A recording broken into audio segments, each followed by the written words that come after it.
ओम स्थापकाय च धर्मस्य सर्वधर्मस्वरूपिणे अवतार वरिष्ठाय रामकृष्णाय ते नमो। শ্রী শ্রী রামকৃষ্ণ কথামৃতে ঠাকুরের গাওয়ার গান অভয় পদে প্রাণ সঁপেছি। স্থান দক্ষিণেশ্বর। শ্রীরামকৃষ্ণের নিজের ঘরে ঢোকার মুখ। সময় 1884 সালের 11ই অক্টোবর শনিবার। পরমহংসদেব প্রথমে প্রণাম করিলেন মন্দিরে গিয়ে মা ভবতারিণীকে। তারপর তার নিজের ঘরের দিকে এগোচ্ছেন। সঙ্গে রয়েছেন মাস্টারমশাই সহ কয়েকজন ভক্ত। আসার পথে রামকৃষ্ণদেব রামপ্রসাদের একটি গান গেয়ে সেই সঙ্গীত সম্বন্ধে বলছেন, ধর্মাধর্ম কি জানো?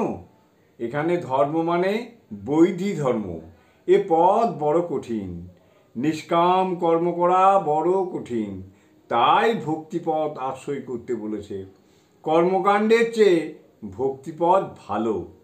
এসব বলে নিজের ঘরে ঢুকতে ঢুকতে এই যে নিবৃত্তি মার্গের বিষয়ে যা বললেন, তারই রেশ রামকৃষ্ণদেব নিজেই নিজের মনে গুনগুনিয়ে গেয়ে ওঠেন, অভয় পদে প্রাণ সঁপেছি।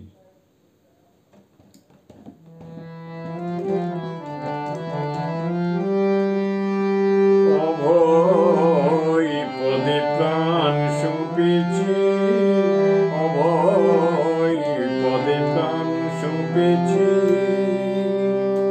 আমি আর কি জমের ভয় রেখেছি, আমি আর কি জমের ভয় রেখেছি।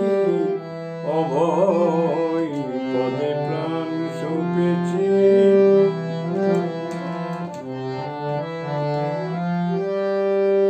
কালী নাম কল্পতরু হৃদয়ে রোপণ করেছি।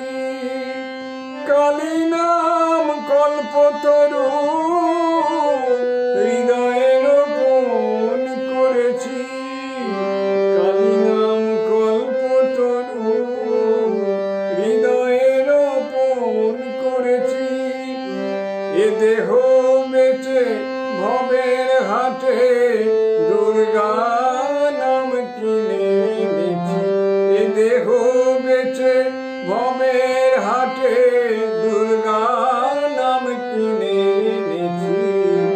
অভয় পদে প্রাণ সঁপেছি।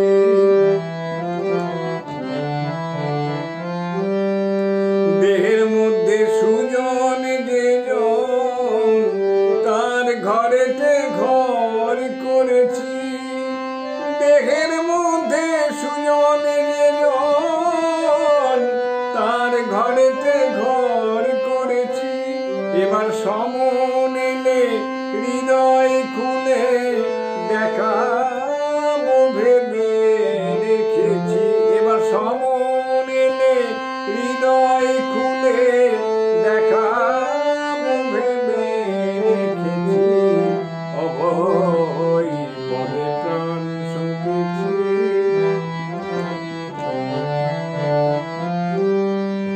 সারাৎসার তারা নাম আপন শিখা গে বেঁধেছি। সারাৎসার তারা নাম আপন শিখা গে বেঁধেছি। রামপ্রসাদ বলে দুর্গা বলে যাত্রা করে বসে আছি। রামপ্রসাদ বলে দুর্গা বলে যাত্রা